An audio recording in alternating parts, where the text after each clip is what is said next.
Before I say what I was prepared to say here, I think that all of us ought to join in a happy birthday.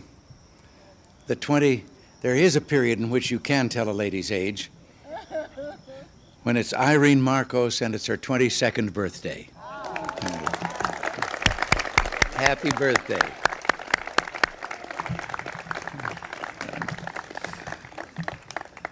But tonight, we welcome old and good friends to the White House in a visit symbolic of the superb relationship between our two countries.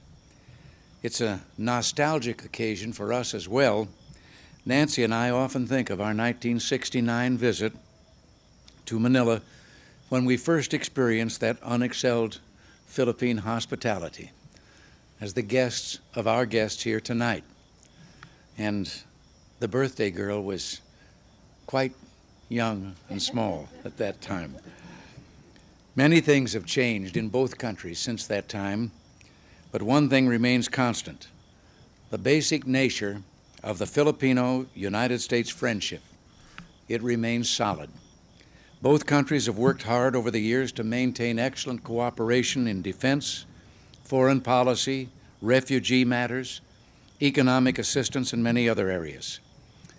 And I pledge to you, President Marcos, that the United States will do its share to strengthen those ties in the 1930s.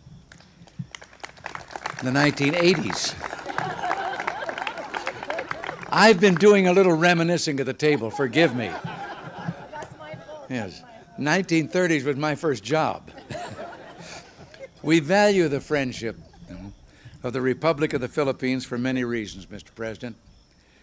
Our intertwined histories during the first 50 years of this century left its imprint on your institutions of government, your educational system, and your public services, such as public health, and the widespread use of the English language as a result of that era. So is your flourishing free enterprise system. As important as our shared histories are our shared strategic interests, which span this entire century. In World War II, Filipinos and Americans fought and died together.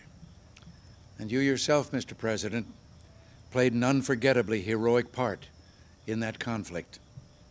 Coming out of that war, your generation and mine fully understood the need for collective security arrangements. Unfortunately, some of today's young people, blessed by decades of relative peace, may not have this understanding. I think it's our duty to impart our historical experience to them. Today, a strong defense alliance is a major factor in contributing to the security of the Philippines and to the maintenance of peace and security in Asia. With the next review of the Military Bases Agreement, which begins in 1983, we shall continue to modernize our security relationship to best serve our mutual security interests. Both of our economies depend on vigorous trade and investment. These ties remain strong, and your presence in Washington, Mr. President, has enabled us to conclude several outstanding economic matters. President Marcos, we have accomplished a great deal together over the years. We will all do more in the years to come. Common determination to achieve a better life doesn't mean that we need to be alike. We need only to treat one another in a spirit of generosity and mutual respect. If we do that, our continuing commitment to one another, resting as it does on many years of close relations, will be solid now and for the future. Amen. So in that spirit, let me offer a toast to the President, Mrs. Marcos, and to the people of the Philippines, and to the mutual respect, the dedication to peace and security in the world, and the shared values which unite us.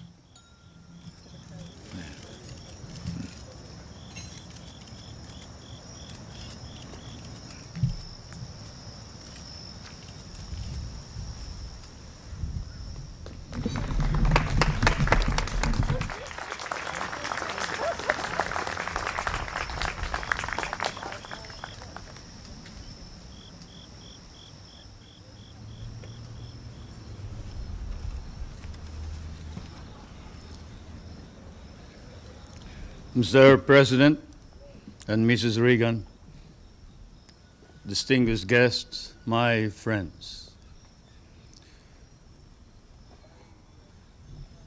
I feel I must pay tribute to this elegant and fairy-like party and dinner, which has reminded me too much not only of home, but of some dreamland at home.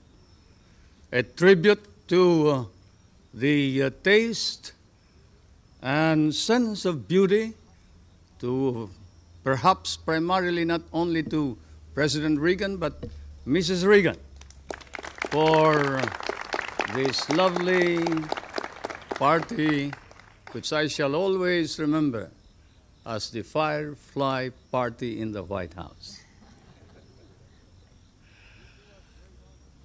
You do us great honor with this dinner. Allow me to extend the gratitude of 50 million people in the Republic of the Philippines, Mrs. Marcos and myself, for this hospitality and this generosity. Certainly, we will be unable to reciprocate this beautiful event. You even had the songs all prepared, including a Philippine song. That's a favorite of the First Lady of the Philippines, Dahil Sa'yo, which means because of you. Because of you I love, because of you I live, and because of you I am what I am.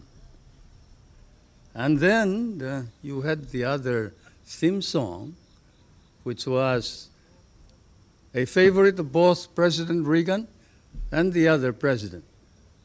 Understand? The theme song of Dr. Zhivago,